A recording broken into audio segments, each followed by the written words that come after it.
আসসালামু আলাইকুম। ওয়ালাইকুম আসসালাম। আপনার নাম বাবু? মোহাম্মদ ওয়াইজেদ আলী। বাড়ি কোথায়? নিশনাট সোয়ান্নপুর। আচ্ছা ঠিক আছে, আঙুলিয়ার পাশে। আমুলিয়া। ঠিক আছে, একটা আপনি প্রশ্ন তোলেন।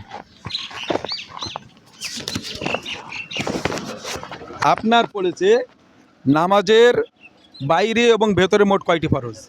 নামাজের বাইরে এবং ভেতরে হ্যাঁ, মোট ওটা নামাজের ভিতরে মোট 33টা। হ্যাঁ 33টা। না 33টা না, 13টা ফরজ। 13টা ফরজ। হ্যাঁ বুঝতেছেন, নামাজের বাইরে এবং ভেতরে হ্যাঁ। 13টা ফরজ। কি কি একটা বলতে পারবেন? বলতে পারলে আপনাকে একটা আমরা ভালো পুরস্কার দেবো। নামাজের বাইরে এবং হ্যাঁ বাইরে ভিতরে। যেমন গোসল করা একটা ফরজ। হ্যাঁ গুড, সঠিক। আচ্ছা, নামাজ পড়ার জন্য একটা। নামাজ পড়া তো ফরজ। হ্যাঁ। ওটাও না, ওটাও আসবে না। আর কি হবে বলেন দেখি, আর দু একটা বলেন। আর হচ্ছে তোমার আপনার নামাজের মধ্যে হ্যাঁ একটা ফরজ আছে। হ্যাঁ বলেন সেটা কি? আচ্ছা, নামাজের মধ্যে ওযু করা।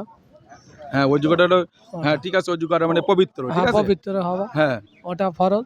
আচ্ছা। আর তোমার পায়খান পেশাব যেটা হয় ওটাও তো না, একটা, ওটা হচ্ছে না, তো না। তোমার নামাজ। নামাজের বাইরের ফরজ হলো শরীর পাক, কাপড় পাক, জায়গা পাক, এই সবগুলো ঠিক আছে। আর ভিতরে হচ্ছে গিয়ে আপনার দাঁড়িয়ে নামাজ পড়া, কেরাত পড়া, রুকু করা, সাজদা করা, এই সবগুলো ঠিক আছে। হ্যাঁ ঠিক আছে। ঠিক আছে, আপনি যা পেরেছেন তাই আলহামদুলিল্লাহ। আপনাকে একটা এই সান্ত্বনা পুরস্কার, এই যে, খুশি তো? হ্যাঁ, খুশি। আচ্ছা।